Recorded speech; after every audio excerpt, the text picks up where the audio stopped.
Olá, nós estamos começando mais uma aula do curso Comunicação e Política, Aspectos Essenciais. O tema da aula de hoje é a centralidade das questões de gênero, raça e orientação sexual no debate digital. Meu nome é Natália Neres, eu sou pesquisadora, sou doutoranda em Direitos Humanos e atualmente coordenadora da área de Desigualdades e Identidades no Internet Lab, que é um centro de pesquisa em Direito e Tecnologia. Bom, acho que para começar, vale a pena dizer que a minha fala e um pouco do que eu trago hoje tem a ver com pesquisas que eu realizo nesse centro de pesquisa, investigações que são elaboradas por lá, e basicamente 3 documentos que nós trabalhamos nos últimos anos. 2 deles se referem a um relatório que se chama Outras Vozes, Gênero, Raça, Sexualidade nas Eleições. Basicamente, o que a gente fez nesses relatórios foi acompanhar, monitorar o que acontecia em relação a esses temas nos últimos períodos eleitorais, tanto o período eleitoral de 2016 quanto 2018.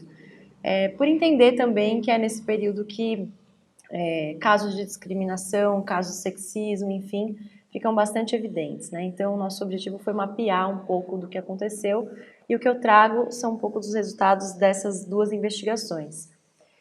Além dessa, eu trago também algumas das considerações e conclusões de um artigo que nós elaboramos também no Internet Lab sobre feminismos online, sobre ativismo feminista, né?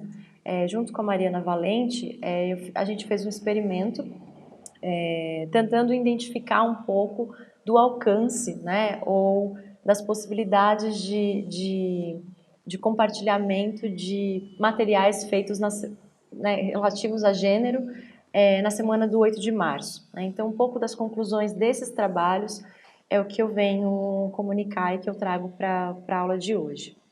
Eu gostaria de seguir um roteiro, né, nessa aula, baseado em três momentos, né? No primeiro, eu gostaria de falar um pouco do conceito e de um contexto um pouco em torno das lutas antirracista, feminista e LGBT no Brasil, né? Tentar entender um pouco, então, qual a importância dessas lutas atuais.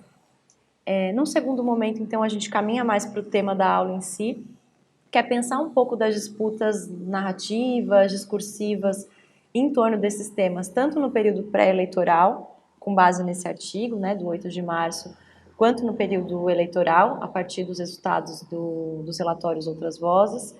E para finalizar, a gente vai ver que tudo é bastante complexo, menos do que trazer conclusões, eu gostaria de deixar algumas perguntas que eu acho que também podem ser importantes para a próxima etapa do curso, que é um pouco mais aplicada, enfim, que vocês vão pensar em estratégias mesmo. Então, esse será o caminho. Indo então para esse primeiro momento, né, de contexto e de conceito. Acho que algo muito importante a se dizer é que as lutas antirracistas, as lutas feministas, as lutas da comunidade LGBT, elas começaram a ficar bastante visíveis, né, nos últimos tempos, nos últimos 15, 20 anos mais ou menos. E no campo progressista, um debate que foi muito importante era de que, bom, essas lutas, elas rivalizavam de alguma forma com as lutas universalistas, né? Então, essas lutas desses grupos sociais passaram a ser tomadas como lutas identitárias, né? E mais do que isso, mais do que dividir, né, entre lutas universalistas e lutas identitárias, houve uma hierarquização no campo progressista no sentido de que, bom, há questões que são importantes, que são as questões que são relativas à desigualdade de classe, à terra, acesso à terra, enfim, e essas lutas em torno de identidades que são secundárias, né, que são menos importantes. Isso foi um grave erro, né, do campo progressista de não conseguir compreender que, na verdade, o que esses grupos estavam tentando dizer, né, na sua forma de luta, e lutas que são antigas, né, era de que os marcadores sociais da diferença, raça, gênero, sexualidade, eles informam as desigualdades estruturais, né? Então, na verdade, esses grupos, eles estão dizendo que não há uma separação entre lutas estruturais, né, lutas que são tidas como as lutas centrais, inclusive contra o sistema capitalista, e as lutas em torno de igualdade de raça. O que esses grupos estão querendo dizer? Bom, as lutas estruturais são importantes e se você for uma mulher lésbica nordestina, a estrutura e as desigualdades vão ser maiores, né? Vão decidir sobre essas identidades de uma forma desproporcional. Então era isso um pouco que esses grupos estavam tentando comunicar esse tempo todo. Então, eu acho que um primeiro ponto para a gente começar o debate sobre isso é de que é uma armadilha pensar em universalismo versus identitarismo, né? Então esse é um ponto importante. E o que esses grupos, né, essa militância toda tem tentado demonstrar e tem tentado fazer também é um ativismo muito forte, tentando pautar os grupos progressistas mesmo nas redes sociais, né? Porque na mídia convencional, na mídia tradicional, enfim, essas questões tiveram muito pouco espaço. Então a internet se constituiu como um espaço muito importante para esses grupos, né? Vide a quantidade de páginas que há sobre esses temas, enfim. Então esse é um primeiro ponto para a gente começar a discutir. Caminhando então para esse segundo momento, né, de discutir um pouco sobre raça, gênero e sexualidade num contexto pré-eleitoral. Se essa luta ela passa a ser muito importante, ela passa a ser travada, principalmente na internet, né, um ativismo muito forte desses grupos nas redes sociais, a gente percebe que algumas datas, né, que são emblemáticas para esses movimentos vão ser utilizadas como um momento importante para vocalizar suas demandas. Então, o 20 de novembro para o movimento negro, o 8 de março para o movimento feminista, os diferentes dias de visibilidade trans, bi, de visibilidade lésbica para o movimento LGBT. Essas datas elas se tornam então semanas de luta, né? O que eu gostaria de trazer para esse momento é um experimento que a gente fez no 8 de março, tentando pensar um pouco ou olhar para como esse movimento social estava, o movimento de mulheres, né, estava militando, estava tentando pautar suas questões nesse período. Uma primeira coisa que é importante dizer é que a gente logo notou, né, a partir de dados do Monitor do Debate Político, que os posts, que a maioria dos posts sobre a temática de gênero, de fato, foram formulados, foram veiculados pelo que a gente conhece como o campo progressista, né, como as páginas progressistas. Vocês vão ver num gráfico que eu vou mostrar agora, que as bolinhas laranjas, né, elas simbolizam o conteúdo produzido por páginas progressistas e as bolinhas verdes do campo conservador. Mas o que esse gráfico mostra e que já nos chama muita atenção? É que apesar do campo progressista ter produzido muito mais conteúdo, o conteúdo que de fato viralizou, né, de fato foi muito mais compartilhado, são essas bolas maiores, né, que são do campo conservador. Primeira surpresa que nós tivemos enquanto pesquisadoras é de que a gente imaginava que a gente ia mapear temas importantes para o movimento nesse período, e o que a gente observou é que o post mais compartilhado foi da página do Jair Bolsonaro, seguido da página socialista de iPhone e seguido da página do MBL. E qual era o conteúdo desses posts? Eram posts que, na verdade, satirizavam, ironizavam a luta das mulheres, né? Então, mesmo numa semana importante, né, esses grupos conservadores conseguiram ser mais vocais do que os grupos progressistas. E aí a gente observa, né, que, bom, um dos posts mais compartilhados, ele satirizava a ex-presidente Dilma Rousseff, contendo um discurso dela um pouco confuso e mal articulado sobre o que seria ser mulher, né? Um outro post muito compartilhado eram de mulheres que são parlamentares, né, mas do campo conservador, dizendo que essas mulheres eram as que mereciam parabéns, né, e não outras mulheres. E o interessante notar é que, além desses posts mais compartilhados serem nessa perspectiva individual, né, de ataque de mulheres vocais, e principalmente mulheres que são figuras importantes no contexto político, no espectro progressista, a gente observa também uma estratégia muito parecida, né? Então, o post mais compartilhado era exatamente trazendo uma fala do Bolsonaro contra os direitos das mulheres, né? De que mulheres deveriam ganhar menos. E um outro post que trazia mulheres do campo progressista dizendo que, bom, essas lutam pelos direitos das mulheres. A gente percebe, então, que as narrativas e os discursos estão no mesmo lugar, de alguma forma, né? As disputas estão se dando da mesma forma, mas de uma forma muito desigual, né? Que desfavorece muito o campo progressista no sentido de que não é o discurso com maior alcance, né? O que a gente observa, então, é que mesmo numa semana importante, né, para o movimento feminista, para o movimento de mulheres, a polarização política está muito presente, não é as pautas, mas a polarização política, né? E isso vai crescer muito no período eleitoral, né? Se já acontecia no período pré-eleitoral, se já aconteciam nessas datas, como mostra o nosso experimento, no contexto eleitoral isso ganha uma força, mas ganha uma força num sentido ainda mais problemático, no sentido mesmo do discurso de ódio, né? Então, a gente não tem dados, né? A gente não coleta dados, o Estado brasileiro não coleta dados de violência online de forma muito sistemática, né? A gente até tem a Ouvidoria de Direitos Humanos que recebe denúncias, mas os dados que a gente costuma utilizar, né, para mapear um pouco da violência online, ele é formulado por uma ONG, né, a SaferNet. E o que os dados da SaferNet mostraram, e aqui caminhando já para pensar raça, gênero e sexualidade no contexto eleitoral, é de que houve um aumento muito grande das violências direcionadas a esses grupos específicos, comunidade LGBT, mulheres e negros, né? Então, só para se ter uma ideia, entre o dia 7 de outubro e 28 de outubro, né, que é o que separa o primeiro turno do segundo turno, nós tivemos um aumento de 2.000% dos casos de xenofobia, de denúncias de xenofobia, de 630% de casos de neonazismo, 584% de aumento dos casos de denúncias de homofobia na rede, 350% de racismo, 218% de intolerância religiosa, ou seja, a gente viu crescer radicalmente a denúncia desse tipo de discurso, né?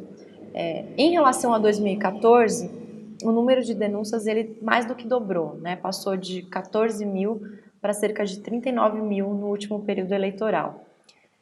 Enfim, essa violência ela se deu de uma forma bastante desproporcional, e aí lembrando de novo da importância de pensar esses marcadores sociais da diferença, né, como algo que não é secundário, porque gera violência psicológica, violência física mesmo, principalmente em períodos de grande polarização. Uma pesquisa recente também formulada, publicada pela Gênero e Número, que é uma outra ONG, dá conta de que 51% das pessoas entrevistadas, né, por eles, LGBT, sofreram agressão no segundo semestre de 2018. É um dado bastante alarmante. E 87% das pessoas entrevistadas tomaram conhecimento de alguma violência cometida contra conhecido LGBT no mesmo período. Ou seja, esse crescimento da vocalização desses grupos gerou uma reação muito forte, que num contexto político, de disputas políticas, tende a crescer, né? Tende a se tornar ainda mais grave. E a que, né, esses grupos sociais atribuem esse aumento da violência? Principalmente ao fato de que os discursos de ódio, né, ou os discursos que atacam esses grupos populacionais, eles foram proferidos por candidatos, né? E proferidos por candidatos é como se eles fossem autorizados no contexto social, né? Nós somos uma sociedade extremamente racista, LGBTfóbica, misógina, mas por muito tempo nós conseguíamos camuflar esses discursos, né? Mas quando eles aparecem de forma legitimada, inclusive com pessoas que se propõem a gerir o país, né, ou o parlamento, ou o executivo, isso de alguma forma autoriza as pessoas, né, no cotidiano a explanarem também suas posições contrárias a esses grupos. E aí eu gostaria de trazer alguns exemplos emblemáticos, né, de como essa violência apareceu no discurso de políticos, né, nesse período. Acho que um grande exemplo que a gente tem desse período eleitoral, não exatamente de proferir discurso de ódio, mas de alguma forma se levantar contra os direitos da comunidade LGBT, foi produzida pelo próprio Bolsonaro, né? Na medida em que houve uma luta dele muito grande pela não aprovação de um projeto Escola Sem Homofobia, de muito tempo atrás, e um retorno desse discurso dele sobre esse tema na última campanha eleitoral, né? Então, em muitos momentos, inclusive nas suas próprias redes sociais, né, no Facebook, no YouTube, o candidato apareceu com a sua filha no colo, né, com uma criança de 5 anos, com o Plano Nacional de Promoção de Cidadania LGBT, dizendo, olha, o governo anterior distribuía esse material que é muito nocivo, que de alguma forma quer ensinar nossas crianças sobre orientação sexual, mas de uma forma distorcida, né? Comumente todo esse material foi chamado na sua campanha de kit gay, né? E a gente sabe que isso também gerou, né, de alguma forma, um impacto muito grande na recepção das pessoas em relação a esse tema, porque a mobilização desse tema e da pauta LGBT, ela vem no discurso conservador não como uma promoção de direitos, como uma destruição de família, né, como uma destruição de valores, como uma destruição enfim, de valores principalmente cristãos, né, de heteronormatividade, de tudo isso. Então, isso reverbera, né, na forma de violência. Esse é um exemplo importante e emblemático das pautas LGBTs, né? Em relação à pauta de gênero, e mais especificamente da pauta de mulheres, há muitos exemplos, mas acho que 2 são bastante emblemáticos. Um é uma música que circulou muito nas carreatas, né, do PSL principalmente, que era o Funk do Bolsonaro, que foi escrito pelo MC Reaça, no qual ele fazia mesmo ofensas, né, diretas a Maria do Rosário, ao Jean Willis, e mesmo as feministas, né, diziam que para as feministas deveria ser servido ração na tigela, né, uma parte da música. E essa música, enfim, ela circulou muito entre os contextos conservadores, né? Para além dessa música, um aspecto que é muito interessante da mobilização conservadora em relação à pauta de gênero é a desqualificação estética das mulheres, né? Então, vocês devem estar vendo aqui um meme que circulou de um eleitor, né, qualquer, de um usuário do Facebook, com fotos de Benedita da Silva, de Maria do Rosário, da Dilma, dizendo, olha, essa aqui se você é mulher e faz parte desse grupo, encaixe sua foto junto com esses coisas, né? No sentido de que são mulheres feias, de que são mulheres que não são atraentes, que são mulheres que, bom, é exatamente por isso que elas têm essa militância, né? Porque ninguém as quer. É um debate muito raso do que seja a luta feminista e as pautas de gênero pela desqualificação estética, né? Esse é um ponto muito importante também do discurso conservador em relação às questões de gênero. Em relação às questões de raça, também há muitos exemplos, né? Acho que mobilização de falas antigas de alguns candidatos, né, em relação a questões quilombolas ou questões de cotas foram muito veiculadas, mas essas falas não foram ditas diretamente nas campanhas, né? Em relação às questões raciais, o que a gente observou nesse monitoramento é que elas impactaram muito o discurso de eleitores, né? Então, um caso emblemático é de um estudante do Mackenzie que, com uma arma na mão, dizia, né, que quando o candidato Jair Bolsonaro ganhasse, a negraiada iria morrer, né? Então, mais uma vez, a gente observa a legitimação de um discurso de violência contra um grupo. É importante também dizer que a questão racial ela também foi muito atacada nesse período a partir de algumas conquistas do movimento negro que foram importantes. Um exemplo é a Lei 10.639, né, que institui o ensino de História da África nas escolas. Muitos atores do campo conservador, inclusive a ministra Damares, né, circulavam em vídeos dizendo que o campo progressista, né, a esquerda gostaria de ensinar macumba nas escolas, né? As religiões de matriz afro eram um modo de ensinar religiões ligadas ao diabo mesmo, né? Porque é uma demonização das religiões de matriz afro. E é muito interessante perceber como ela mobilizava isso, dizendo que como isso era um ataque às crianças cristãs, né? Como as crianças cristãs estavam sofrendo no contexto escolar por conta dessa lei do movimento negro, né? Então a gente observa então um ataque que ele vai para além dos indivíduos a algumas conquistas, algumas políticas públicas que foram promulgadas nos últimos 20 anos, né?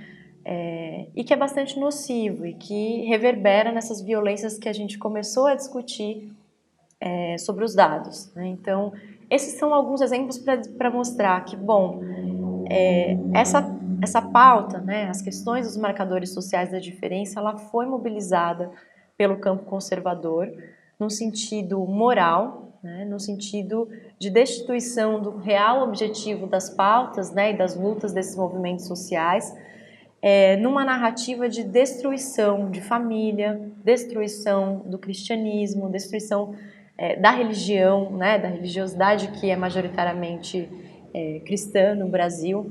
Então, é muito interessante ver como é articulado no ponto na perspectiva da moral, né, da destruição do ensinamento sobre orientação sexual para crianças, né, nesse nível, né, não no sentido de direitos, por exemplo, para a população trans, né. Então, e acho que concluindo, né, chegando no ponto final dessa aula, é de que a gente volta ao começo, né? É importante nós termos em vista de que marcadores sociais da diferença virou um campo de disputa muito relevante, né? E a disputa sobre os termos deles é um papel que nós precisamos estar atentos e precisamos exercer, porque a direita já entendeu que é possível mobilizar esses discursos de uma forma do pânico moral, do temor, do medo, né, de uma destruição de sociedade, né, de alguma forma. Então, esse é um primeiro ponto. Um segundo ponto, a gente refletir um pouco, é em que plataformas, em que aplicativos nós estamos atuando, né, enquanto campo progressista. O campo da direita também entendeu, né, as lives, o Facebook como um instrumento muito importante para a mobilização, para o ativismo, o Twitter também, né? De alguma forma, muitas vezes a gente talvez tenha desprezado de alguma maneira o potencial que as redes sociais têm de influência ou de capilaridade de discursos, né? Esse é um ponto. Então, mas além disso, né, essas plataformas elas têm um modo de funcionar que é extremamente concentrado, que é extremamente... há um modo de se comunicar ali que pode viralizar ou não. Acho que é uma pergunta que nós podemos fazer também enquanto campo progressista é se a gente, em paralelo à disputa dessas plataformas, né, dessas redes sociais tradicionais, a gente não pode pensar também em outras plataformas e aplicativos, né, uma vez que elas têm uma lógica de funcionamento que favorece, de alguma forma, a viralização de discursos conservadores. Vide, por exemplo, a dificuldade que nós temos de fazer cair discurso de ódio, né? E o contrário não é verdadeiro, né? Então, disputar essas plataformas, mas também pensar outras formas de ativismo e outros lugares para atuar. E por fim, acho que uma última provocação e uma última questão importante é pensar de que formas nós estamos atuando, né? A nossa atuação ela é muito reativa ou ela antecipa alguns temas, né? Se o campo conservador entendeu que as pautas relacionadas a gênero, raça, sexualidade são importantes, eles vão mobilizar, né? E vão mobilizar talvez de uma forma para que a gente reaja a elas, né? Então, a gente teve muitos exemplos no começo do ano, né? Logo quando os ministérios foram formados, de falas em relação a essas temáticas, que gerou, né, uma reação do campo progressista, que é importante. Mas talvez o desafio que nós tenhamos por aqui, né, é como antecipar esses assuntos. Talvez, um exemplo, né, se a gente tivesse pensado um pouco melhor em trabalhar, em desmistificar o Brasil sem homofobia, né, de modo que ele não, que a notícia falsa, né, ou que a notícia da forma como ela se tornou não fosse crível, né. Então, esse é um ponto também importante para a gente pensar quando a gente discute as temáticas de raça, gênero e sexualidade.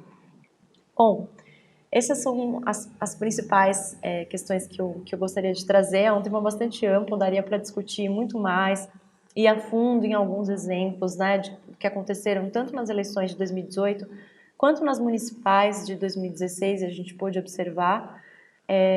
Mas, enfim, convido a leitura desses documentos, né, que eu deixo nas referências bibliográficas que vocês podem ver, e também me coloco à disposição para o diálogo sobre esses temas, principalmente no momento também que vocês vão discutir isso de forma prática. Agradeço pela oportunidade e que bom que a gente discutiu esse tema nesse curso sobre comunicação. Muito obrigada.